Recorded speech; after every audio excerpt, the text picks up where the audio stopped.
ಮಹೇಂದ್ರ ಸಿಂಹ ಅವರು ಮೂಲತಃ ಮಂಗಳೂರಿನವರು. ನೀವು ತುಂಬಾ ಪುಸ್ತಕಗಳನ್ನ ಓದ್ತೀರಾ, ಸಾಹಿತ್ಯ ಅಭಿರುಚಿ ಬಹಳ ಇದೆ.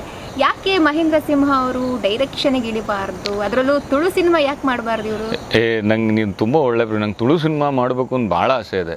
ಕಾರಣ ಭಾಷೆ, ಆ ಭಾಷೆಯಲ್ಲಿ ಒಂದು ಲಯ ಇದೆ, ಆ ಏರಿಳಿತ ಇದೆ.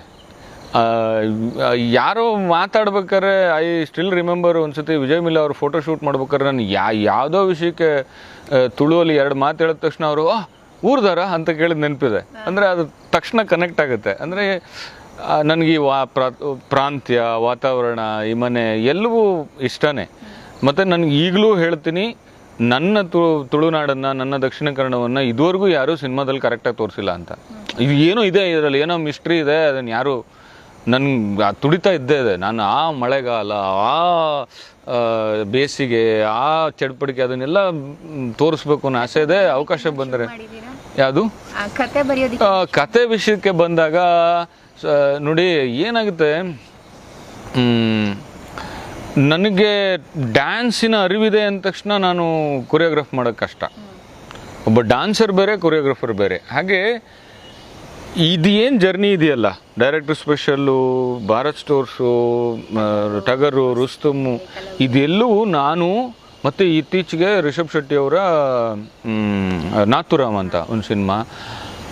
ಏನಾಗ್ತಿದೆ, ನಾನು ಅವ್ರ ಜೊತೆ ಮಾತಾಡ್ತೀನಲ್ಲ ಒಬ್ಬ ಡೈರೆಕ್ಟರ್ ಜೊತೆ, ಅಥವಾ ಅವ್ರೇನೋ ನಾನೇನೋ ಗೊತ್ತಿಲ್ಲದೇನೋ ಒಂದು ಸಜೆಷನ್ ಕೊಟ್ಟಾಗ ಅವ್ರು ಚೆನ್ನಾಗಿದೆ ರೀ, ಯೂಸ್ ಮಾಡ್ಬೋದು ಅಂತಾರಲ್ಲ, ಏನೋ ನನಗೂ ಅಲ್ಲೊಂದು ಸ್ವಲ್ಪ ಧೈರ್ಯ ಬರುತ್ತೆ, ಹೌದಪ್ಪ ನಾನೊಂದು ಕತೆ ಮಾಡ್ಬೋದಾ ಅಂತ.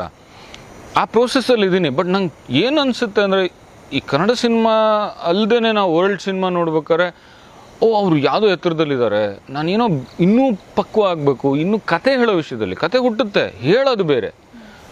ಎಸ್, ಆ ಆಸೆ ಒಳಗಿದೆ, ಅದನ್ನೇನೋ ಒಂದು ಮಾಡಬೇಕು ಅನ್ನೋದಿದೆ, ಅದ್ರ ಬಗ್ಗೆ ಕ್ಯೂರಿಯಾಸಿಟಿ ಇದೆ, ಮಾಡಬೇಕು. ತುಳುವಲ್ಲೂ ಮಾಡೋವಂಥದ್ದು ಒಂದಿದೆ ನನಗೆ. ಇಲ್ಲಿ ಇತ್ತೀಚೆಗೆ ಒಂದು ಇನ್ಸಿಡೆಂಟ್ ಪುತ್ತೂರಲ್ಲಿ ನಡೆದದ್ದಂಥ ಕತೆ ಇಟ್ಕೊಂಡು ಏನೋ ಮಾಡ್ಬೋದು ಅನ್ನೋದಿದೆ. ಆದರೆ ಸದ್ಯಕ್ಕೆ ಏನು ಮಾಡ್ತಾ ಇದ್ದೀನಿ, ಸ್ಟೂಡೆಂಟ್ ಆಗಿದ್ದೀನಿ, ಸಿನಿಮಾ ಸ್ಟೂಡೆಂಟ್ ಆಗಿದ್ದೀನಿ. ಪ್ರೇಮ್ ಹತ್ರ ಕಲಿತಾ ಇದ್ದೀನಿ, ಸೂರ್ಯ ಹತ್ರ ಸ್ವಲ್ಪ ಕಲಿತೆ, ಇನ್ಯಾರ ಹತ್ರ ಸ್ವಲ್ಪ ಕಲಿತೆ. ನನಗೆ ಆ ಮಟ್ಟಕ್ಕೆ ಒಂದು ಚೂರು ಧೈರ್ಯ ಬಂದಾಗ ಈಗ ನನಗೆ ಒಂದು ಉತ್ಸಾಹ ಇದೆ. ಸಿನಿಮಾಟೋಗ್ರಫಿ ನನಗೆ ಇನ್ನೂ ಬೋರ್ ಆಗಿಲ್ಲ, ಅದರಲ್ಲಿ ಇನ್ನೂ ಏನೇನೋ ಮಾಡ್ಬೋದು ಅನ್ನೋದೊಂದಿದೆ. ಅದೆಲ್ಲ ನಂತರ ದೇವ್ರ ದಯೆ ಇದ್ದರೆ ಮತ್ತು ಆ ಸಮಯದಲ್ಲಿ ನಾನು ಪ್ರಸ್ತುತ ಆಗಿದ್ದರೆ, ಕಾಂಟೆಂಪ್ರರಿ ಆಗಿದ್ದರೆ ಡೆಫಿನೆಟ್ಲಿ ಮಾಡೋ ಯೋಚನೆ ಇದೆ.